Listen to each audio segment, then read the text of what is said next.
Welcome back to the library once again, Readers and Rapscallions. Ian here, and today I am going to be talking about some of my favorite classic books. So, what makes a classic is the first question. So, I am arbitrarily defining this because this is my channel and I can do what I want. And what I am including in that criteria are going to be books that are at least 50 years old. On this list, I'm doing one book per author. Otherwise, you'd have like three authors that dominate the list. And generally, books that have kind of stood the test of time, influenced the genre, the kind of books that you read in high school. Ones that are considered kind of like pillars of their genre or of literature in general. So without further ado, I guess, I'm going to get right into it. My top 10 favorites. These are going to be in reverse publication order. So that's going to be most recent to oldest published. And the last one is pretty old, so stick around for that one. As always, guys, let me know in the comments what you think of the list. Tell me some of your favorite classics, and let's jump right in. All right, so not just in my top 10 favorite classics, it is on the short list of my favorite books of all time. This is going to be Dune by Frank Herbert. So this book is foundational to science fiction. Not so much hard sci-fi. It's not as technical as something Asimov would have written, but it's very influential to the genre in general, especially something like Star Wars. Star Wars takes a lot of influence from Dune, written in 1965 by Frank Herbert. I absolutely love this book. The general story is you have Paul Atreides, who's the son of a noble house. This is like thousands and thousands of years in the future. He and his family, who his father's a duke, they go to another planet. It's kind of like being given it as an imperial fiefdom, and it's this incredibly hostile desert wasteland, but there are extremely valuable resources there, which is why they end up going there. And that's just the surface level. There's great houses and rival houses and court intrigue. There's rebellion and uprising and prophecy and this sort of deep time narrative that is told, and how everything happened in this story is the culmination of centuries and millennia of planning and orchestration, and behind the scenes machinations. There's all kinds of influences of Eastern philosophy and Middle Eastern culture. Arthurian stories kind of wrap up in there, and you could argue that Dune is as influential to science fiction as Lord of the Rings is to the fantasy genre. I just absolutely adore this book. I think I probably read it like 7 or 8 times. It's one of the handful of books I've actually read more than once or twice, and I try to make a point of it every year or so to read Dune, especially lately. I also first read it in high school, but this one it wasn't assigned. This was one that I read on my own. So I was about Paul's age at the time. It's not just a good story, because that was like sticking to me when I was his age. It's not just a good story. It's also important for when you're coming into your own, not to just trust charismatic leaders. You got to kind of think for yourself. That especially gets expanded upon in the later books. Now, I've only read up to Dune Messiah, but I understand that that theme is expanded upon in the later books. But yeah, Dune, just the atmosphere, the story. I have the Litany of Fear engraved on a very nice wooden bookmark that I use. It's awesome. Go read Dune if you haven't. Like, what are you doing? Go read it. Next on the list, I have Flowers for Algernon, written by Daniel Keyes in 1958. So this one is, I think I read this one in 8th grade. It's the first time I read it. I think I've read it 2 more times since then. This is I've had good books in my young life. This is the first book I distinctly remember leaving a profound emotional impact on me. And there's a couple reasons for it. Firstly, the ending is just an absolute, like, heart punch. First of all, I'm not going to elaborate any more than that. Go read it. and bring a box of tissues. But secondly, because of the story and what happens in it. So I know that's very general, but what I mean by that is the story follows Charlie Gordon, who is a man with a cognitive impairment, significant cognitive impairment. Again, this is the 50s, so psychology is a bit different than it is now. And so this is described as him having extremely low IQ. It's somewhere in like the 60s, I think. And he undergoes a surgery to make him more, to make him smarter, to make him, neurotypical, basically. And Algernon, in the title, Flowers for Algernon, Algernon is a laboratory mouse who undergoes the same procedure that it's worked on him. And he's kind of like they're measured against each other, their aptitude on these various tests throughout the story. And one of the themes in the story is how people with cognitive impairments are treated. So before and after he has a surgery, like soft spoiler, it works, but the end of the story is a little bit, there's some elaboration on that, so it's not just as simple as yes, it works, just first off. But before and after the surgery, there's distinct, marked differences in how he is treated by everybody around him, even the laboratory scientists who should know better. And when he has a lot of the markers that are stereotypical of folks with impairments like that. He's naive, he's quite childlike, and then when he's more neurotypical, he's eloquent, he has excellent memory, he is charismatic. And so all these people around him, there's distinct marked differences for how they treat him. And that really sticks with me because with a little bit of background with me, my dad worked with a lot of people who have impairments like that, so I was exposed to a great deal of that as a kid and as a young adult, so that theme means a lot to me. And just the way that it all pans out, and knowing that this book being written in the 1950s and how we have come a long way with how other people are treated, but also how there's so much more left to do. It's something that kind of like sticks in your head a little bit. But besides that, as I mentioned, there is the ending, which is not an all-timer in that it'll stick with you and oh wow, it's incredible and epic in scope and everything.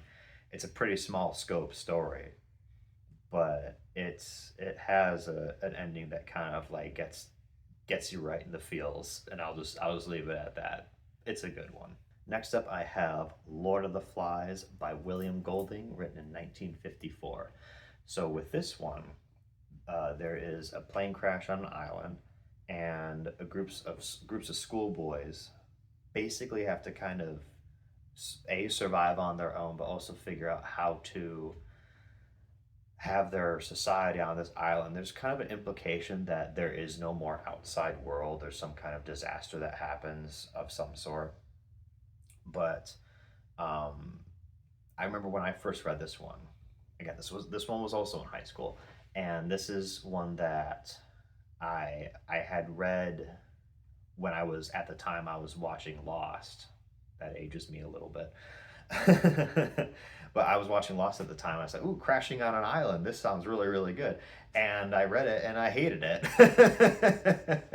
It's one of those books I talk with my sister about it all the time because she had to read the book too in high school, and we both hated it on early readings. But I reread this one a couple of years ago, and I realized I was missing out. My tastes have evolved a little bit. It's real quick. It's super grim. There's big themes of like nature versus nurture, and how a lot of society is basically held together by gentlemen's agreements. What do the rules become if there are no more rules, and we just have to figure it out for ourselves? And might actually kind of does make right. So getting into the grimness of that, it's a slow descent into just being darker and darker and darker, and how delicate civilization really is, and how if it wasn't for this paper mache lattice work of rules that we have in society, everybody would basically just eat each other. So if you're into that kind of grimness, and keep in mind, these are like teenagers that this is happening in, so keep that in mind if you're thinking about picking this one up. But if you like that sort of dark stuff and the really kind of thought-provoking yet horrifying, pick up Lord of the Flies. I had a good time reading this one last time I read it. First up on the list, I have Animal Farm by George Orwell, written in 1945. So Orwell is famous for 1984, which I've not read, but Animal Farm is a story about, as the title says, animals on a farm, but they decide to collectively come together and oust the farmer and run the farm themselves. So the whole story is basically an allegory for the rise and early days of the Soviet Union. You have a character who is supposed to be Stalin. You have a character who's Trotsky. You have a character who is kind of a representation of Marx. You have a character who represents the general working force of the Soviets, and amusingly enough, you have a character who is characters who are the sheep, the ones who just accept the propaganda, accept what they are told, and don't really think about it. And funnily enough, they are played by sheep. So you have all the aspects of that region, that time in history. And I first read this one in high school, and it was for about a year. It was my favorite book, and I distinctly remember being in a group of people, a group of friends, and one of them asking me, "Why do you like that book so much? It's literally just history." Firstly, no, sir, it's not. Secondly, I couldn't quite articulate it. I just enjoyed the book. I didn't really think about it that much back then, but reflecting on it now, it's because the story is kind of an authoritarian playbook. And so reading that story and understanding the steps that are taken by the characters that end up running things with the Iron Fist and how they kind of take over everything. A lot of charismatic dictators or people who would like to be dictators follow the same general steps. So it's important to see and recognize that pattern because it doesn't really ever get defeated. It just kind of goes away and hides for a while. And having it broken down into an allegory that's fairly simple is something that I really appreciated at the time. And I'm not uh, formally educated in history. Like my degrees are in the STEM fields, but I have a casual interest in history, and seeing these same patterns that get repeated throughout history told in a literary format was a pretty cool experience. And I just really enjoyed the book. It's pretty simple too. It's pretty short. And yeah, Animal Farm is a good one. Next one on the list, guys, A Connecticut Yankee in King Arthur's Court. That's right, Mark Twain wrote a time travel story. This one was written in 1889, and it's basically what it sounds like. You have an American who finds himself pulled back in time to the court of King Arthur in the Middle Ages in England, and it's told in kind of a little bit of a framing narrative, but he interacts with all the characters of the Arthur legend. So obviously King Arthur, Lancelot, the Knights of the Round Table, Galahad, Gawain, etc. Guinevere. He has like a rivalry with Merlin, and this is a man from the 19th century. Think about that for a second. And so he brings all that information with him. So he's kind of bringing in the knowledge of how to do industrial stuff. So it's effectively answering the question of what would you do if you went back in time and you went to the revolution and you brought an M16 with you. So it's not exactly like that, but it kind of answers that question. What would you how what would happen if you could show Abraham Lincoln a smartphone, right? And so he kind of uses this to sort of set himself up as a wizard, and then it just kind of all goes from there. It's kind of a satire of a lot of those Arthur stories, like in the theme of Once a Future King, for example. And it's also kind of the beginning of the time machine subgenre of science fiction. I don't know if Wells's The Time Machine was written before this. I don't think it actually was. Um, but I mean, everybody knows Mark Twain for Tom Sawyer and Huck Finn. This is one that I don't hear talked about as much, but I enjoy it a little bit more because it's got a little bit more kind of flavor to it than being, more or less a story about life in, the rural Missouri area, which I'm not being dismissive of those stories. It's just this one kind of appeals to me a little bit more because it has a little bit extra to it and a little bit more fantastical that just kind of made it more appealing to me when I was reading it at the time. And so it kind of stuck with me a little bit more than the other works by Mark Twain. Next on the list, Treasure Island by Robert Louis Stevenson. Written in 1883, this is the quintessential pirate adventure story. Like 90% of all the tropes you know about pirate stories and adventures on the high seas come from this story. This is actually a compendium of several of Stevenson's works. I loved this book when I was a kid. I want to say I don't like using absolutes, but pretty much every boy has probably at least heard of, if not read or attempted to read, Treasure Island. You got teenage Jim Hawkins who gets a treasure map to a faraway, mysterious island and finds himself on a ship going to, go find it so he can have an adventure and be a hero. You got all the classic characters, Livesey and Arrow, Israel Hands, and Long John Silver, one of the most iconic characters in the history of fiction. It's just simple fun. It's not a great deal complicated. Nothing super complex about this story. It doesn't take too long to read. You don't have to do a whole heavy literary analysis. It's a pirate story. It's awesome. And think of all the um, just adventure story tropes that came from this one book. Um, Dead men tell no tales. 15 men on the dead man's chest. That comes from here. X marks the spot. The black spot. Um, Pirates having a parrot that sits on their shoulder. Yeah, and there was an adaptation of this book in like 1950 something. I want to say I think Disney did it. It was a live action adaptation, and the actor who plays Long John Silver, he was from Bristol or he was doing like an exaggerated Bristol accent. And the accent he does in that movie is where we get the stereotypical pirate talk from. So it doesn't get more classic than that. Having such heavy influence on the genre of, I mean, pirate fiction, maritime fiction in general, adventure stories, and it's one of those books I read it and I feel like a little kid again, and I just absolutely love it. Speaking of feeling like a little kid again, 20,000 Leagues Under the Sea. This is another one that I just adored when I was a kid. It's written by Jules Verne.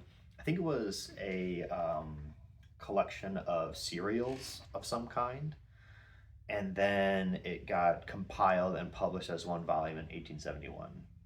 So Jules Verne is one of those writers. Again, this is an adventure story. There are a little bit of some deeper themes in here because at the end of the day, Captain Nemo is basically like literature's first eco-terrorist. But it's kind of like Treasure Island, that it's a fairly simple adventure novel, and there's absolutely nothing wrong with that. You have Aronnax and Ned Land, who are on a, I haven't read this one in like 10 years. I'm trying to remember all the characters, who are on a ship amidst reports of a mysterious something that is sinking vessels, and then they find a, what appears to be a great metal whale of some sort, and it's the Nautilus, the submarine. Now, keep in mind, submarines technically did exist at this time in the 1870s, but they were kind of like single person, short term experimental stuff. You don't get anything near like what the Nautilus is until the U boats in World War II, or maybe a little bit earlier than that. So, Jules Verne's like 50 years ahead of his time in this, and he is for a lot of his books. I mean, From the Earth to the Moon too is also really ahead of his time. It's part science fiction, part adventure novel, part thriller. They go all over the world and have adventures with Captain Nemo. There's a giant squid. There's a huge whirlpool. They go to Atlantis. They go under Antarctica. It's just fantastical exploration. Now, some of the stuff in it is a little bit on the outdated side because we know more about the ocean, how everything works. But it's a fiction. Just have fun with it. You don't need to worry about that. Just have fun with it. It's a simple book that you can just open up, flip through the pages, and just kind of forget about life. Makes me feel like a kid every time I read it. For the next one on my list, guys, it doesn't get any more classic than this: A Christmas Carol. This is Charles Dickens, 1843. It's just cozy. For the five people who don't know, this is the story of Ebenezer Scrooge, who's a greedy, grouchy old man in Victorian London, and he gets visited by three ghosts on the night before Christmas, and kind of like learns generosity, learns the meaning of Christmas. It's pretty impossible to spoil this story. It's one of the most quintessential tales, especially around the holidays. It was written in 1843. That's like what, 180 years ago. There's probably close to that many different adaptations of it. I can't think of a book that's been put into TV or movies more than A Christmas Carol. It's fun. It's cozy. I read or watch some version of it every year, and what else is there to say? It's A Christmas Carol. Everybody knows this story. I adore it. All right, for another one that is not only a classic on my favorite classics list, but also one that is just on my short list of favorite books of all time, is Frankenstein. I love this book. This is written in 1818 by Mary Shelley, the original goth girl, Mary Shelley. This is arguably also the first science fiction book ever. It's science fiction, it's horror, it's a little bit of a thriller story, and it's the story of Victor Frankenstein trying to play God and create the perfect human and bring back the dead. And it's such a complex narrative, because you hear it's a lot of people know Frankenstein from the film versions where he's big, tall, kind of simple, doesn't really say much, but in the story he's articulate. He explains the world around him, the experiences that he had, basically being a newborn with the might of like a gorilla. He didn't really know right from wrong, and that's kind of where the big themes come in with the story. What happens when somebody who is fully physically capable has no idea how the world works, and they're just thrown into it? Because when the monster is born, Dr. Frankenstein runs in terror. So the monster has to kind of figure all this stuff out on his own. And as he's interacting with the world around him, when he is given kindness, he's fairly gentle. When he is treated with cruelty, he gives back cruelty, which is one of the reasons why I adore this story. Frankenstein's monster is a reflection of the society and the way it treats him. He is only as evil or good as the world around him, and kind of gives back what he gets. And if that's not the core lesson of just how to treat other people, I don't know what is. And it's just a wonderful read. It's again, like a lot of the ones on this list, it's pretty short too. So if you've ever just kind of seen it on a shelf or seen a movie version of it, and we're just sort of wondering, it's not a huge investment to read the book either. And like I said, this one is one of my absolute favorites. Okay. And so next up on the list, I was just thinking about it. I have Don Quixote. This is not a short book. This is like a 400,000 word book, but don't dismiss it because of that. I will get to it. This is written by Miguel de Cervantes in 1605. Please tell me how terrible my Spanish pronunciation is. 1605. This is a 400-year-old book. It's pretty much the first modern novel too. When you think about, or when you see lists of the best-selling books of all time, usually the top of that list is like scriptural stuff. So you have the Bible, the Quran, etc. And then all the way at the top of the list for like literature stuff is going to be Don Quixote. It's pretty much the best-selling literary book of all time. It is satirical of medieval style romances that were popular at the time that it was written. So you have a character of Don Quixote who reads too many of these books, a problem that nobody with a library like this has. He reads too many of these books, he literally like rots his brain and thinks that he is a medieval knight. So he gets this busted up rusty armor that from his like third grade grandfather or something from the corner of his manor where he lives, and he throws it on and it barely holds together. He has this old nag Rocinante as his horse. He has all these misadventures and he's kind of a public menace. It's a satire. It's actually pretty funny. You have Sancho Panza, who's this kind of like poor schlub that gets brought along with him on all these misadventures. And as I mentioned, it is a long book, but it reads pretty episodically, so it's in very digestible chunks that you can read. And for being so long, it really does read like modern fiction, and it reads really quickly because it is so episodic. And it's just a great story because Don Quixote is part like he's if you think about like in the movies where there's like the crazy guy on the corner with the end is near, Don Quixote is like part that, part just, mad lad. He is going to innkeepers and just kind of causing problems, and he refuses to leave because he needs to be knighted and he thinks that the innkeeper is a lord. There's a famous scene of him charging at a windmill because he thinks it's a giant. It's just I just absolutely love it, and I did not think I would ever laugh so hard, so consistently at a 400-year-old book. I reiterate that. So it's a 400-year-old book, and it reads like a modern novel.